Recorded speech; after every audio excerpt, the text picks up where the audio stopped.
राम राम मंडळी, जय खानदेश. कसं आहेत सगळ्या माझ्या म्हणा. तर आज बनवलं ना मी भरेल भेंड्या. भेंडीसाठी मी जे अर्धा किलो लहान भेंड्या लिहिलेले आहेत आणि तेचले ना मधमाकड ठेवू मारलेले, म्हणजे मधमा चिरलेले आहेत आणि अर्ध्या पूर्ण बिनी चिरलेत. बरोबर अर्ध्या अशा चिरलेत आणि तसं देठ बीट काही काढेल नाही मी. तर चला मी या भेंड्या कशा बनाडस. ते मी आटलेले शेंगदाणा दिलेत मिक्सरनं भांडा. मी 2 भांडा करसू. अर्धा किलो भेंडीसले पावशरभर शेंगदाणा आरामशीर लागतंच.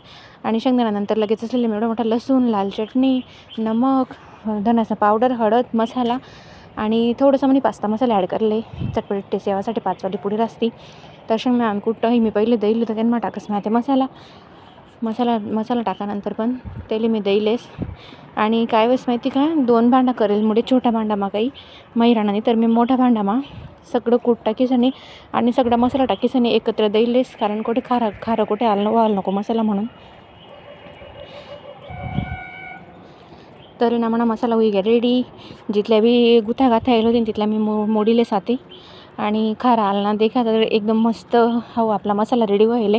पास्ता मसाला टाकामुळे तुम्ही मॅगी मसाला पण टाकू शकतास. तर पास्ता मसाला टाकामुळे ना मसाला एकदम चटपटीत येईल आपला आला. आणि भेंड्या पण तशा येते ना एकदम भारी चटपटीत. कारण सगळं गोष्ट आहे ना शेंगदाणा कुठवर आणि मसालावर रास या भेंडीसने जे बी चव वगैरे रास ना त्या शेंगदाणा कुठवरच रास मसालावर. तर मी आता काय करू ना माहिती आहे का, त्या भेंडीसने पोट फोडलं होतं ना त्यांना मसाला आता मी भरते सगळ्या भेंडीसमा दाबी सणी. अहो मसाला जर तुम्ही जर लसूण कमी टाकणं तर त्यांना तेल टाकणं, जेणेकरून तो मसाला दाबीसन भरे जायला पाहिजे आणि भेंडीसमा भरावायला पाहिजे, म्हणजे बाहेर नको निघायला पाहिजे तो भेंडीसना. तर देखा मी ना सगळ्या भेंडीसमा आता मसाला भरलेस. अजिबात बाहेर मसाला लावून निघ राहणार नाही. एकदम भारी भेंडीसना भरे राहणार. तुमले जर जास्त मसाला आवडत होते तुम्ही जास्त भरा ना, कमी आवडत तर कमी भरा ना. कोणाला जास्त आवडत नाही तर कमी पण भरतस. तरी पण या भेंड्या तेवढंच भारी आणि एकदम चविष्ट या लागतेस. भेंडीस माही ना मसाला बनावाला मसाला हो भर घ्या. आणि मी आठीला तावा तपडायला ठेवलेले आते. तावा मग टाकस नाही तेल. गॅसना फ्लेम आहे ना मी मीडियम कर जाते. आणि ना एक भेंडी पूर्ण तावावर ठेवतेस. इतली भारी लागत नाही भेंडी फ्राय, खूपच छान लागत. मसालावर राहत सगळी गंमत. मसाला हो एकदम चटपटीत करा ना, सगळा मसाला ॲड करा ना त्यांना. आणि तुम्हाला पाहिजे मॅगी मसाला राहणार ना तो पण तुम्ही ॲड करू शकता. भेंड्याची जळताना आहे ना गॅसना फ्लेम एकदम मिडियम ठेवा ना, नाही तर मधमात भेजातीच मग त्या आता नाही शिजळा ना तसं.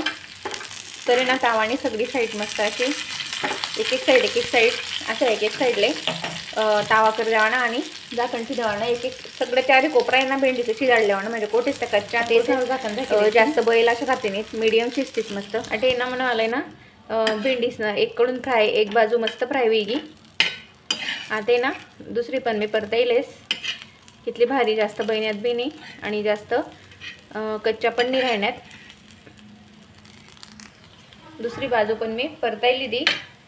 आता मी त्यांना टाकस अजून तेल आणि ना चारी साईड भेंडीसने शेकिले झाकण टाकीसनी. हां बोल. वेगळ्यात आपल्याला भेंड्या रेडी एकदम भारी कुरकुरीत आणि चटकदार भेंड्या आहे आपल्याला येलेत. मस्त चटकेल पण आहेत त्या. आता इसले काढीलेस मी. आणि तुम्ही पण नक्की करा मग देखीसणी. जर कोणी नवीन मन चॅनलवर तर मन चॅनलला सबस्क्राईब नक्की करा. आणि मला व्हिडिओ देखाबद्दल तुम्हाला खूप खूप मनपासून आभार. चला मग थँक्यू.